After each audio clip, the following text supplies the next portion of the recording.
Wenn es um die Konfliktkosten geht, da lässt sich natürlich auch drum streiten, was nimmt man jetzt hinein, was wertet man und was zählt man dazu. Ganz oft vergleichen Unternehmerinnen, Führungskräfte besonders den Gerichtsprozess. Allerdings sollte man nicht auf die Kosten vergessen, die einem im Prozess schon davor entstehen, beziehungsweise die zum Beispiel in Projekten und Betrieben laufend durch Konflikte anfallen. Jetzt stellt sich natürlich die Frage für dich, was sind denn das dann für Kosten? Ja, das ist ziemlich einfach. Wenn dein Personal nicht funktioniert, wenn es nicht gut arbeitet, wenn es nicht kreativ ist, weil es durch einen Konflikt belastet ist oder vielleicht sogar durch mehrere Konflikte, dann kostet dir das Stunden. Personalstunden. Dein Team wird langsamer arbeiten, es wird ineffizienter sein. Solange es einen schwelenden Konflikt gibt, dann wird die Arbeit nur sukzessive langsam erledigt. Langsamer als es ginge, wenn es keinen Konflikt gibt.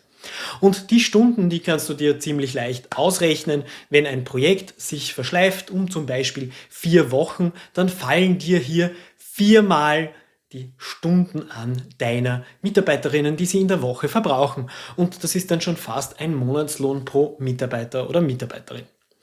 Dann kommen noch Kosten dazu, die entstehen, weil es zu Lieferverzögerungen kommt. Das heißt, weil du vielleicht deinem Kunden oder deiner Kundin einen Rabatt gewähren musst, weil du vielleicht eine Strafzahlung zu zahlen hast oder weil du neue Aufträge nicht schnell genug abarbeiten kannst.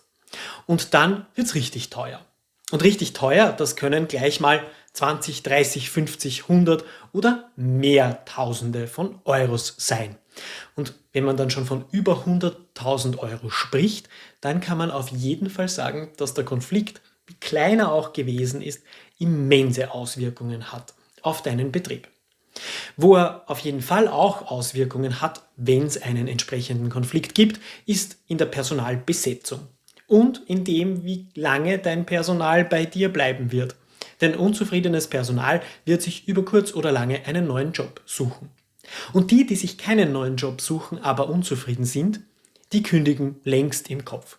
Du erkennst diese Mitarbeiterinnen recht schnell. Das sind die, die schon bei der Stempeluhr darauf warten, dass sie endlich ausstecken können, die genau wissen, welche Toleranzzeiten deine Stempeluhr hat und die 5 Minuten oder 10 Minuten Toleranz schon in der Früh nutzen und auch am Abend nutzen. Hauptsache, so wenig Zeit wie möglich im Betrieb verbringen. Und die Zyniker. Ja, denn Zynismus, das ist ein Zeichen für ein schlechtes Betriebsklima. Und neben dem Zynismus und dem schlechten Betriebsklima allgemein, natürlich gehören auch so Sachen wie die richtigen Benefits dazu.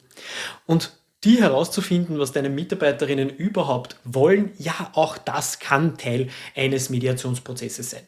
Egal ob im Offboarding oder klassisch in der innerbetrieblichen Mediation, wenn wir schon einen Konflikt, der dir klar ist, bearbeiten. Und wir bearbeiten die Konflikte in der Mediation immer mit den Betroffenen und wenn es passt, auch mit dem ganzen Team. Was bringt das dir? Ich habe es schon zu Eingangs gesagt, die Konfliktkosten, die können immens nach unten gehen, die können wesentlich weniger werden und dann profitiert dein Betrieb wirklich effizient und sehr effektiv davon.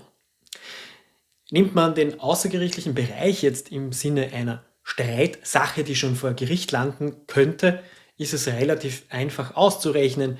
Geh einmal zu deinem Rechtsanwalt oder deiner Rechtsanwältin, zu deinem Versicherungsmakler oder deiner Versicherungsmaklerin und frag sie doch mal, was wird denn der Prozess bei Streitwert XY ungefähr kosten? Und hier läppern sich dann die Tausender nur so an.